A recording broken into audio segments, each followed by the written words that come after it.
አንድ ሰው ትዝ ይለኛል እናቱ ታመው እንደ የሰማህ እንደሆነ እንዳትቀየመኝ አደራን ጸበል ይጠመቁ ስንለው በጣም የተማረ ሰው ነው። በጣም ቆይ ጸበሉን የውሃው አይነት ከደማቸው ጋር ማች እንደማድረግና ለማድረጉን መመርመር አለብን። ትንሽ ፈገግ ያሰኛል እና ይሄ ፈጽሞ አሁን አንዳንድም የከተማ እናቶች ሊቃጣቸው ጀምሮ ነበር አሉት። ክርስትና ሲያስነሱ ውሃ በፌርሙዝ አሙቀው አምጥተው በዚህ አጥመቁልኝ።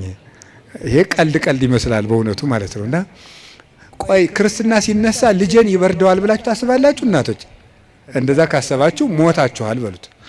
ሰውም አይደላችሁ። ክርስቶስን እየለበሰ እኮ ነው። እንዴት ይበርደዋል? ሰው ሲጠመቅ ክርስቶስን ነው የሚለብሰው። ገላትያ ምዕራፍ 3 ላይ ያለ የተጠመቃችሁ ሁሉ ክርስቶስን ለብሳችሁታል ማለት ነው። እና አንዳንድ ጊዜ ዕውቀታችን ጣልቃ ይገባና እቺ ዲግሪ ላይ አንዳንድ የተጠራቀመች ነገር ትረብሻለች፣ እምነትን ትረብሻለች። እሱን ተውትና እግዚአብሔር ከዕውቀት በላይ ይሰራል።